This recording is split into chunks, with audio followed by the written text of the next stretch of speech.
I've never been drunk. So that's always fun as Qrow. It's always fun to put on a little pretend drunk. Well, it's challenging in that it's fun. I mean, that's part of acting, right? The fun of acting is playing somebody that you are not.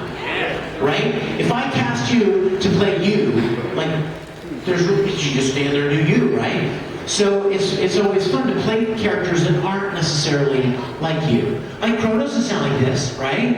Qrow sounds more like this. Sometimes he's drinking and sometimes he's not. But he loves it. I love the difference. I love being able to play something different. Wait, 1 second, let's go. Oh. Any guy holding up an Ouran DVD. Yes, question. What's the best story that you have related to your time on Ouran? Oh my God. So many. I love that show so much. I love it so much.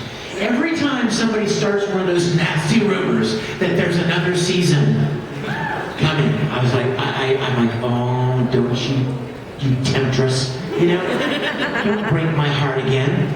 I love that show. Everybody that worked on it would bend over backwards to do more Ouran. I loved it.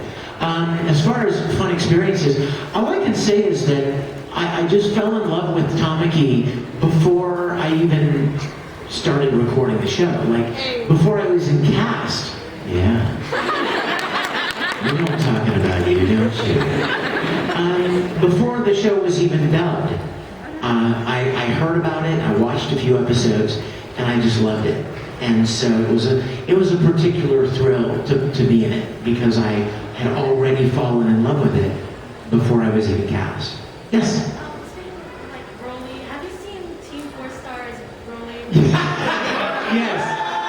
Yes, and they make fun of me because I hate, right? They're like, I'm Broly, oh, my throat hurts. I don't even know what they do, but it's funny. I love it. Yes? I have a very random thing to ask you about. Okay. It's one of the origin story of this thing. So, when I was in college, I had just become a Christian, and I was looking on iTunes for some music to study by, and I came across a few albums by you. Okay, that's wonderful. Yes! Did you get my piano CDs? Do you have them? I love you. Oh my gosh. I have them physically here this weekend. And I would sign them for you if you'd like to have them. Thank you for asking. I'm going to tell you the origin of that. If you'd like to know, I will tell you. Is it okay if I answer your question? Yes! Nobody's going to throw anything at me, right? So, for many, many years, I used to lead music at my church. I led the band, and I would play the piano, and sometimes I would go out front, and I would lead in the singing. Sometimes I would lead from the piano, but I led the group. And if you've ever gone to church, you know that some churches at the end of the sermon part, they have what they call like an altar call, or an invitation. And what that basically means is, they give people a few minutes to come up and talk to somebody if they felt like they were moved by something that was said and they want to talk to someone.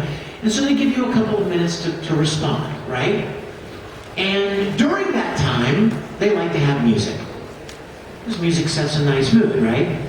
So I would sit at the piano every Sunday during that period, that 5 minutes or whatever, and I would play the piano. And I would just make something up. Whatever came to my mind. And people would come up after the church service and say, what was that you were playing? I don't know. Nothing. I just was making it up. And they said, it was so beautiful. I would love, you should record that. And so I thought, well, you know what, why not? So I took my laptop and a couple of nice microphones to the church one day, and I put microphones in the piano, and I sat down and played for like 3 hours.